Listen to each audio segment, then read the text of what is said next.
Bonjour à tous. Voici une première capsule de méthodologie pour savoir présenter un document en histoire-géographie. Pour ce faire, j'utilise un moyen mémotechnique assez simple. Je pense tout simplement au prénom Sandy, S-A-N-D-I. Le S fait référence à la source, le A à l'auteur, le N à la nature du document, le D à la date et au destinataire et le I à l'idée générale. Voyons un peu plus précisément ce qu'il en est.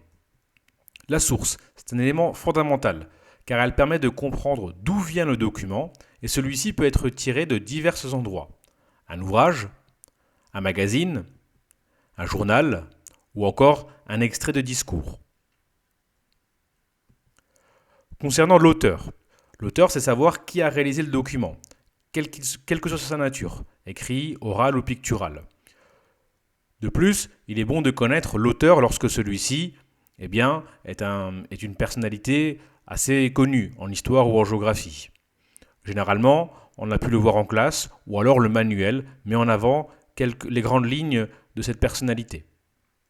Donc, lorsque c'est un individu connu, il est important de préciser sa biographie en une ou deux lignes brièvement. Concernant la nature, c'est aussi un élément extrêmement important, car en fonction du document qu'on a sous les yeux, notre regard sera plus ou moins critique, même s'il faut toujours conserver un esprit critique en histoire-géographie. Donc il existe plusieurs natures de documents. Nous avons les documents statistiques, comme les graphiques, les tableaux, mais aussi les documents picturaux, comme les peintures, les caricatures, les dessins ou encore les photographies. Nous avons aussi les cartes et les schémas, souvent en géographie, mais aussi en histoire. Nous avons les textes. Je vais un peu plus m'attarder sur les textes. Donc, lorsqu'on a un texte, il ne suffit pas de dire « ce document est un texte ». Cela est trop simpliste. À partir de la quatrième et surtout au lycée, il faut aller un peu plus loin. Car il existe plusieurs types de textes et en fonction du texte que l'on a sous les yeux, la portée du document, donc du texte, n'est pas la même.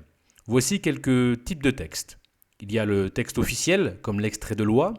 Il y a aussi les articles de journaux, les extraits d'œuvres littéraires. Donc il faut aussi savoir que parfois certains journaux ont une ligne éditoriale assez proche de certains courants politiques, donc c'est à savoir.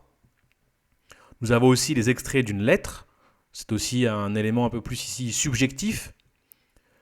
Il y a aussi les extraits de textes religieux et sacrés, que là il faut étudier avec un regard historique. Nous avons aussi des extraits scientifiques qui proviennent d'ouvrages d'historiens, de géographes, d'économistes ou encore de sociologues. Donc ici, ces documents tendent souvent vers l'objectivité. Enfin, nous avons les extraits de discours. Donc voilà, il y a plusieurs types de textes concernant la date et le destinataire. Donc pour la date, c'est extrêmement important, surtout en histoire, car la date permet de savoir quel est le contexte de réalisation du document. Et donc ce contexte doit être rappelé et expliqué brièvement, car le correcteur s'attend à ce que l'élève connaisse un minimum le contexte de réalisation du document. Pour ce qu'il en est du destinataire, il faut savoir qu'un document s'adresse à un public. Parfois un public très large, les citoyens du monde entier, lorsque c'est un discours par exemple, ou alors les citoyens d'un État, lorsque c'est une loi, mais ça peut être aussi un document qui s'adresse à un public plus restreint, une association, un groupe ou encore un individu dans le cadre d'échanges de lettres. Enfin, l'idée générale du document, elle, est précisée parfois dans le titre, lorsque celui-ci est évocateur, mais généralement il suffit de lire une ou deux fois le document, voire plus, pour comprendre de quoi il ressort dans ce document. Donc, en résumé, pour analyser un document, on peut utiliser la méthode Sandy, source, auteur, nature, date, destinataire et idée générale. On me pose souvent la question, faut-il respecter l'ordre SANDI?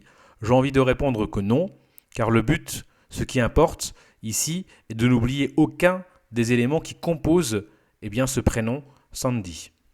Voilà, à présent vous savez présenter un document en histoire-géographie, c'est à vous de jouer.